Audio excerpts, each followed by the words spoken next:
Assalamualaikum warahmatullahi wabarakatuh. Bagaimana kabar Bapak dan Ibu sekalian? Semoga senantiasa dalam keadaan sehat walafiat dan tidak kekurangan suatu apapun. Kali ini kita masih akan membahas mengenai latihan soal CPNS maupun P3K untuk formasi pengadministrasi perkantoran dengan materi kompetensi teknis bagian yang ke-8. Langsung saja untuk soal yang pertama. Dalam sistem informasi manajemen kepegawaian, fitur yang digunakan untuk mencatat dan mengelola data pribadi pegawai seperti nama, alamat, dan nomor identitas disebut A. Data warehousing, B. Human Resource Information System atau HRIS, C. Enterprise Resource Planning atau ERP, D. Customer Relationship Management atau CRM, E. Sistem absensi terpadu. Jawaban yang tepat adalah B.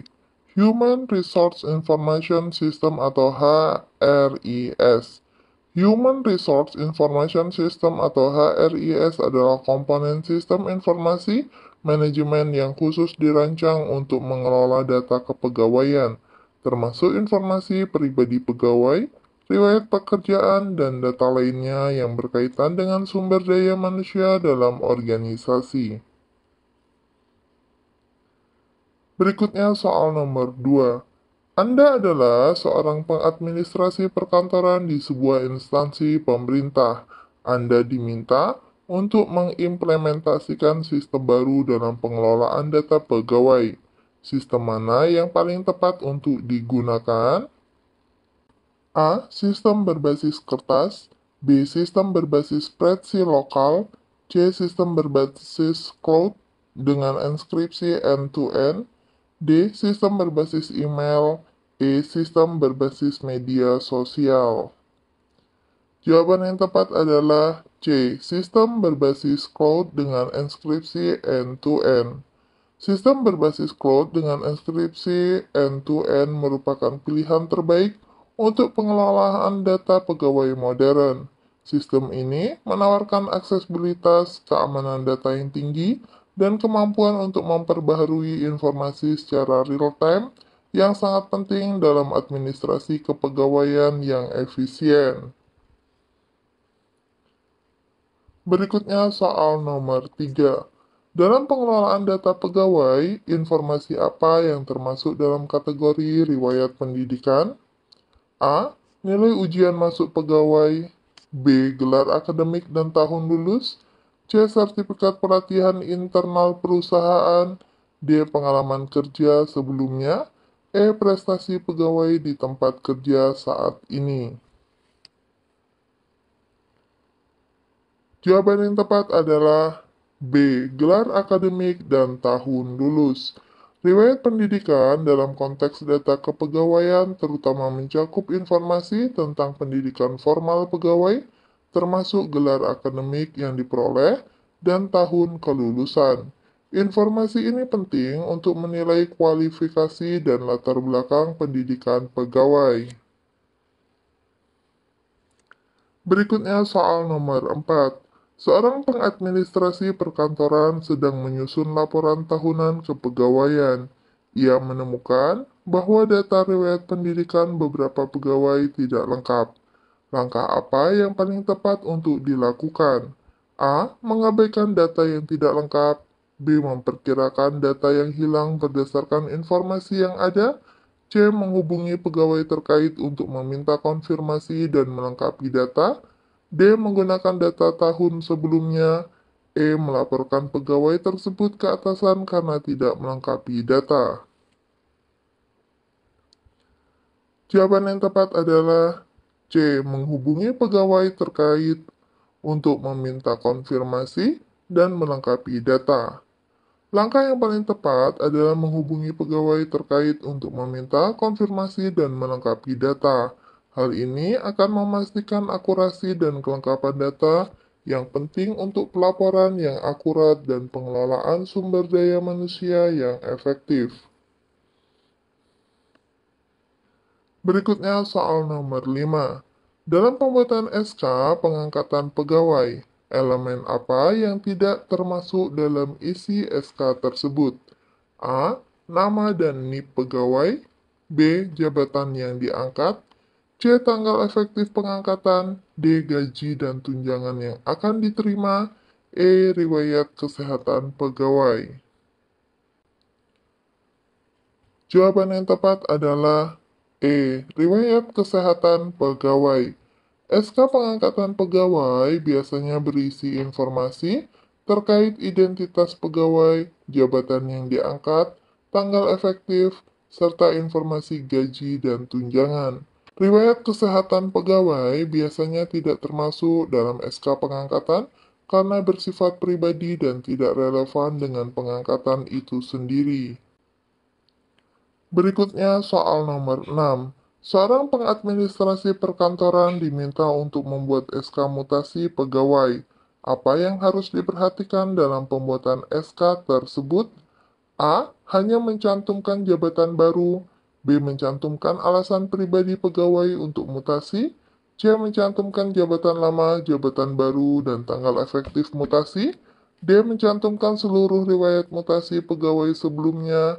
E. Mencantumkan perbandingan gaji jabatan lama dan baru. Jawaban yang tepat adalah C. Mencantumkan jabatan lama, jabatan baru, dan tanggal efektif mutasi. Dalam pembuatan SK mutasi, penting untuk mencantumkan informasi lengkap tentang perubahan yang terjadi, termasuk jabatan lama, jabatan baru, dan tanggal efektif mutasi. Ini memberikan kejelasan tentang perubahan status kepegawaian dan memudahkan administrasi serta dokumentasi. Berikutnya soal nomor 7.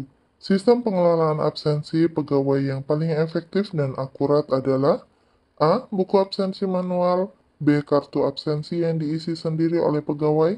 C. Sistem fingerprint atau face recognition. D. Absensi melalui telepon.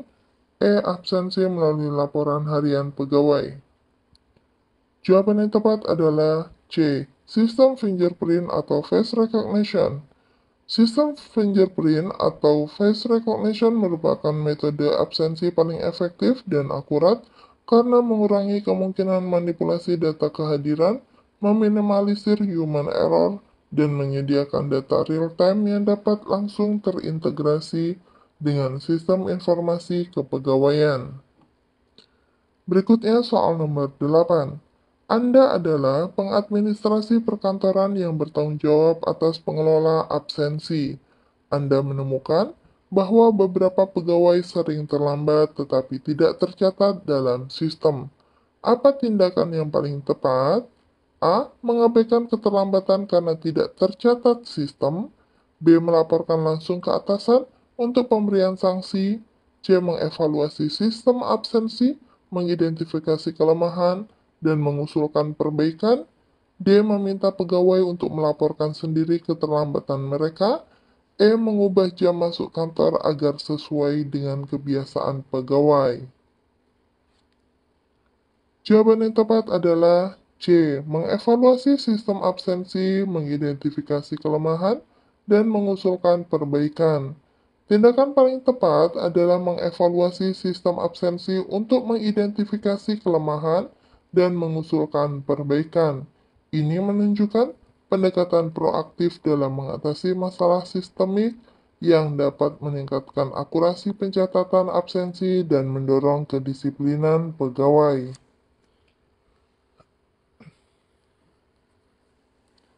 Berikutnya soal nomor 9. Dalam pengelolaan cuti pegawai, apa yang dimaksud dengan cuti bersama? A. Cuti yang diambil secara bersamaan oleh seluruh pegawai. B. Cuti yang ditetapkan pemerintah dan berlaku nasional. C. Cuti yang diambil bersama keluarga. D. Cuti yang diambil bersamaan dengan rekan kerja. E. Cuti yang tidak mengurangi jatah cuti tahunan. Jawaban yang tepat adalah B. Cuti yang ditetapkan pemerintah dan berlaku nasional. Cuti bersama adalah cuti yang ditetapkan oleh pemerintah dan berlaku secara nasional. Biasanya berkaitan dengan hari raya keagamaan atau peristiwa nasional tertentu. Cuti ini berlaku untuk seluruh pegawai di instansi pemerintah dan swasta yang mengikuti ketentuan pemerintah. Berikutnya soal nomor 10. Seorang pegawai mengajukan cuti di luar tanggungan negara atau CLTN untuk melanjutkan studi. Sebagai pengadministrasi perkantoran, apa yang perlu Anda perhatikan dalam memproses pengajuan tersebut? A. Hanya memastikan formulir pengajuan telah diisi lengkap. B. Memeriksa masa kerja pegawai dan kesesuaian dengan peraturan yang berlaku. C. Langsung menyetujui tanpa memeriksa karena untuk kepentingan pendidikan. D. Menolak pengajuan karena akan mengganggu kinerja instansi. E. Meminta pegawai untuk menggunakan cuti tahunan saja. Jawaban yang tepat adalah B. Memeriksa masa kerja pegawai dan kesesuaian dengan peraturan yang berlaku. Dalam memproses pengajuan CLTN, penting untuk memeriksa masa kerja pegawai dan memastikan bahwa pengajuan tersebut sesuai dengan peraturan yang berlaku. Ini termasuk memeriksa syarat minimal masa kerja, relevansi studi dengan tugas, dan dampaknya terhadap instansi. Berikutnya soal nomor 11. Dalam penyusunan laporan kepegawaian, data apa yang termasuk dalam rekapitulasi data pegawai? A. Hanya jumlah total pegawai. B. Daftar nama lengkap seluruh pegawai. C. Jumlah pegawai berdasarkan jenis kelamin, usia, pendidikan, dan golongan. D. Rincian gaji masing-masing pegawai. E. Catatan pelanggaran disiplin pegawai. Jawaban yang tepat adalah C. Jumlah pegawai berdasarkan jenis kelamin, usia, pendidikan, dan golongan. Rekapitulasi data pegawai biasanya mencakup ringkasan statistik tentang komposisi pegawai, termasuk pembagian berdasarkan jenis kelamin, kelompok usia, tingkat pendidikan, dan golongan. Informasi ini penting untuk analisis demografi pegawai dan perencanaan sumber daya manusia.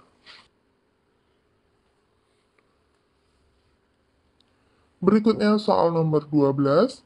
Anda diminta untuk menyusun laporan kinerja pegawai tahunan. Data apa yang tidak relevan untuk dimasukkan dalam laporan tersebut? A. Pencapaian target kerja. B. Kehadiran dan ketepatan waktu. C. Pelatihan yang diikuti. D. Sanksi disiplin yang diterima. E. Hobi dan kegiatan di luar kantor. Jawaban yang tepat adalah E. Hobi dan kegiatan di luar kantor. Laporan kinerja pegawai tahunan harus fokus pada aspek-aspek yang berkaitan langsung dengan pekerjaan dan kinerja profesional. Hobi dan kegiatan di luar kantor tidak relevan untuk dimasukkan dalam laporan kinerja formal, kecuali jika secara langsung berdampak pada kinerja pegawai di tempat kerja. Berikutnya soal nomor 13. Dalam pengelolaan dokumen kepegawaian, apa yang dimaksud dengan arsip pegawai? A. Kumpulan foto pegawai. B. Daftar hadir pegawai. C. Dokumen-dokumen penting terkait riwayat kepegawaian seseorang. D. Laporan kinerja bulanan. E. Catatan informasi tentang pegawai. Jawaban yang tepat adalah C. Dokumen-dokumen penting terkait riwayat kepegawaian seseorang. Arsip pegawai adalah kumpulan dokumen yang penting yang berkaitan dengan riwayat kepegawaian seseorang, termasuk surat pengangkatan, riwayat pendidikan, sertifikat pelatihan, evaluasi kinerja, dan dokumen penting lainnya yang mencerminkan perjalanan karir pegawai dalam organisasi. Berikutnya soal nomor 14. Sebagai pengadministrasi perkantoran, Anda diminta untuk mengorganisir arsip pegawai. Metode penyimpanan arsip yang paling efektif adalah A. Berdasarkan abjad nama pegawai, B. Berdasarkan tanggal masuk pegawai, C. Berdasarkan departemen atau unit kerja, D. Berdasarkan nomor induk pegawai atau NIP, E. Berdasarkan jenis dokumen. Jawaban yang tepat adalah D. Berdasarkan nomor induk pegawai atau NIP. Penyimpanan arsip pegawai berdasarkan nomor induk pegawai atau NIP adalah metode yang paling efektif karena NIP bersifat unik untuk setiap pegawai dan tidak berubah. Metode ini memudahkan pencarian dan pengelolaan arsip, terutama dalam organisasi besar dengan banyak pegawai yang mungkin memiliki nama yang sama atau pindah antar departemen. Berikutnya soal nomor 15. Dalam pengelolaan berkas lamaran, informasi apa yang tidak boleh diminta dari pelamar kerja menurut standar etika kepegawaian modern? A. Riwayat pendidikan, B. Pengalaman kerja sebelumnya, C. Status pernikahan, D. Keterampilan yang dimiliki, E. Referensi dari pemberi kerja sebelumnya. Jawaban yang tepat adalah C. Status pernikahan. Menurut standar etika kepegawaian modern, status pernikahan dianggap sebagai informasi pribadi yang tidak relevan dengan kemampuan seseorang untuk melakukan pekerjaan. Meminta informasi ini dapat dianggap diskriminatif dan melanggar privasi pelamar. Fokus seharusnya pada kualifikasi pengalaman dan keterampilan yang relevan dengan pekerjaan. Berikutnya soal nomor 16. Apa fungsi utama dari Sistem Informasi Manajemen Kepegawaian atau SIMPAK dalam konteks administrasi perkantoran? A. Hanya untuk menyimpan data pegawai, B. Untuk memantau kinerja pegawai secara real-time, C. Untuk mengintegrasikan dan mengelola seluruh aspek informasi kepegawaian, D. Hanya untuk menghitung gaji pegawai, E. Untuk menggantikan peran administratif manusia sepenuhnya. Jawaban yang tepat adalah C. Untuk mengintegrasikan dan mengelola seluruh aspek informasi kepegawaian. Sistem Informasi Manajemen Kepegawaian atau SIMPAK dirancang untuk mengintegrasikan dan mengelola seluruh aspek informasi kepegawaian, termasuk data pribadi, riwayat karir, pendidikan, pelatihan, absensi, kinerja, dan aspek administratif lainnya. Ini memungkinkan pengelolaan yang lebih efisien. Berikutnya soal nomor 17. Dalam proses pembuatan SK pengangkatan pegawai, tahapan mana yang harus dilakukan terlebih dahulu oleh seorang pengadministrasi perkantoran? A. Mencetak SK pengangkatan, B. Meminta tanda tangan pejabat berwenang, C. Verifikasi kelengkapan berkas dan persyaratan calon pegawai, D. Mengirimkan SK kepada pegawai yang bersangkutan, E. Mengarsipkan salinan SK. Jawaban yang tepat adalah C. Verifikasi kelengkapan berkas dan persyaratan calon pegawai. Sebelum membuat SK pengangkatan, langkah pertama yang harus dilakukan adalah memverifikasi kelengkapan berkas dan persyaratan calon pegawai. Hal ini penting untuk memastikan bahwa calon pegawai memenuhi semua kriteria dan persyaratan yang ditetapkan sebelum proses pengangkatan dilanjutkan. Berikutnya soal nomor 18. Anda adalah pengadministrasi perkantoran yang ditugaskan untuk mengimplementasikan sistem absensi baru berbasis biometrik. Beberapa pegawai senior menolak menggunakan sistem baru ini. Apa tindakan terbaik yang harus Anda lakukan? A. Memaksa pegawai senior untuk menggunakan sistem baru. B. Membiarkan pegawai senior tetap menggunakan sistem lama. C. Melaporkan pegawai senior yang menolak ke atasan untuk diberi sanksi. D. Mengadakan sosialisasi dan pelatihan penggunaan sistem baru, serta menjelaskan manfaatnya.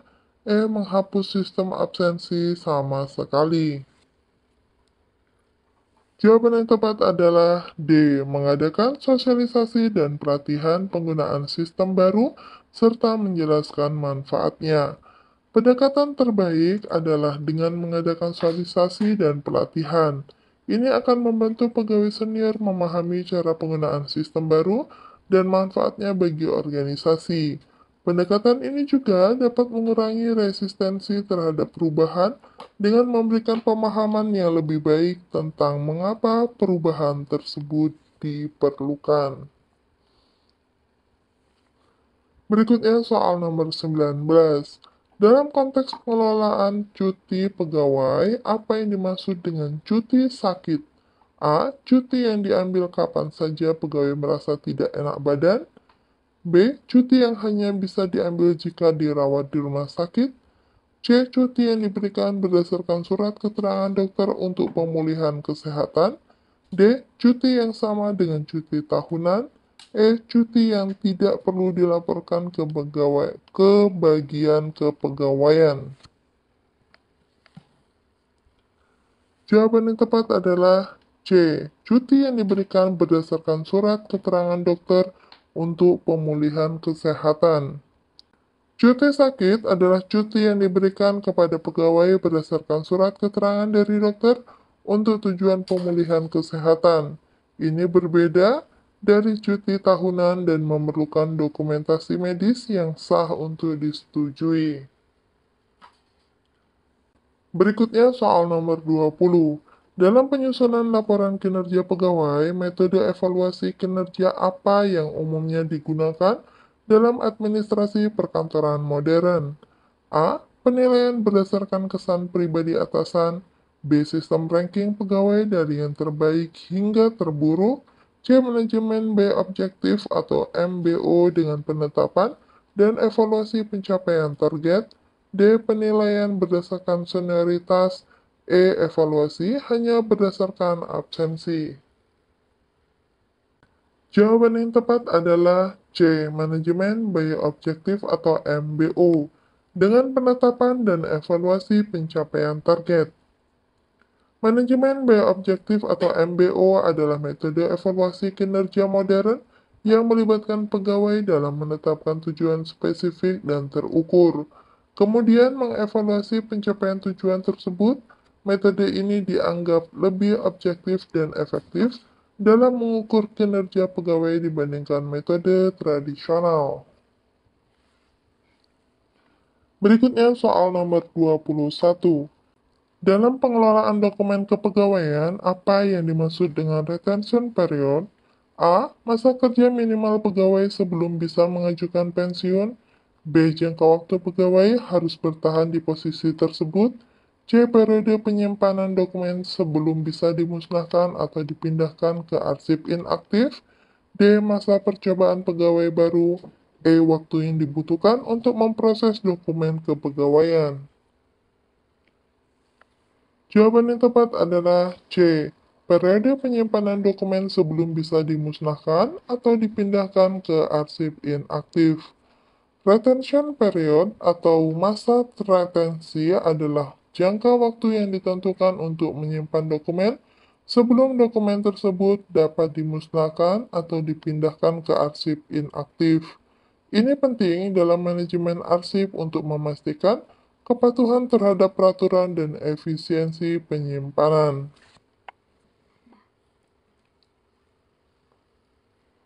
Berikutnya soal nomor 22. Anda adalah pengadministrasi perkantoran yang bertanggung jawab atas arsip kepegawaian. Anda menemukan bahwa beberapa dokumen penting hilang dari arsip. Apa tindakan pertama yang harus Anda lakukan? A. Langsung membuat laporan kehilangan ke polisi. B. Mengabaikannya karena dokumen lama tidak penting. C. Melakukan pencarian menyeluruh dan membuat daftar dokumen yang hilang.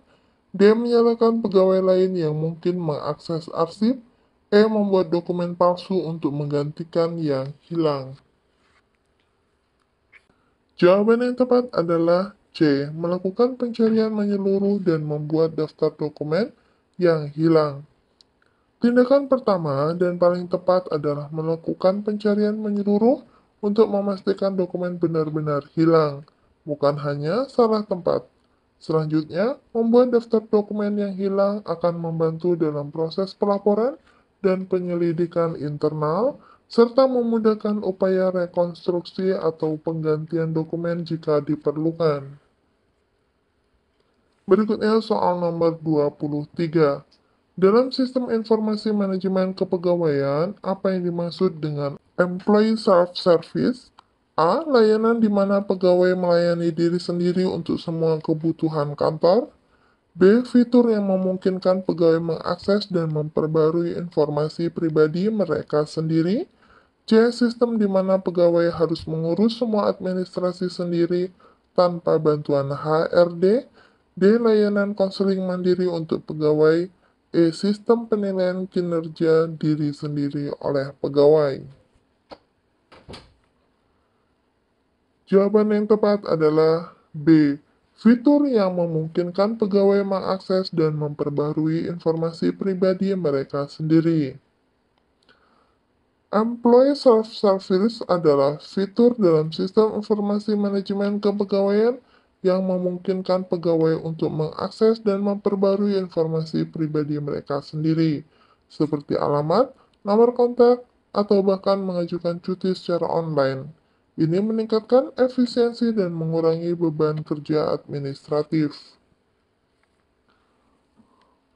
Berikutnya soal nomor 24. Dalam proses rekrutmen pegawai baru, apa peran utama seorang pengadministrasi perkantoran? A. Menentukan kriteria seleksi pegawai. B. Melakukan wawancara dengan calon pegawai. C. Mengelola administrasi berkas lamaran dan proses seleksi. D. Membuat keputusan akhir penerimaan pegawai. E. Merancang tes kemampuan untuk calon pegawai. Jawaban yang tepat adalah C. Mengelola administrasi berkas lamaran dan proses seleksi.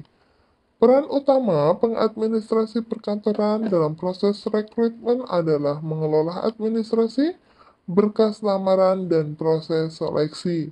Ini meliputi penerimaan dan pengorganisasian berkas lamaran, memastikan kelengkapan dokumen, mengatur jadwal tes dan wawancara, serta menyimpan dan mengelola data hasil seleksi. Berikutnya soal nomor 25.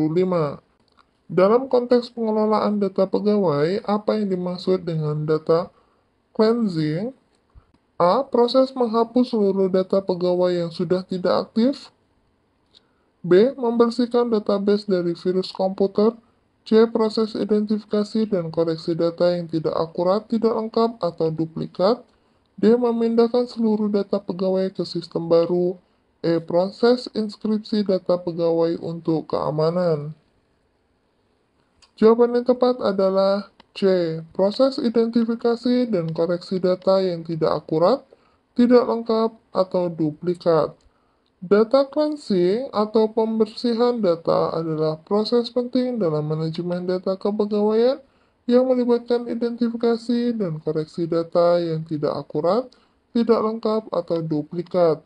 Tujuannya adalah untuk meningkatkan kualitas dan keandalan data dalam sistem informasi kepegawaian yang penting untuk pengambilan keputusan yang akurat dan efisien.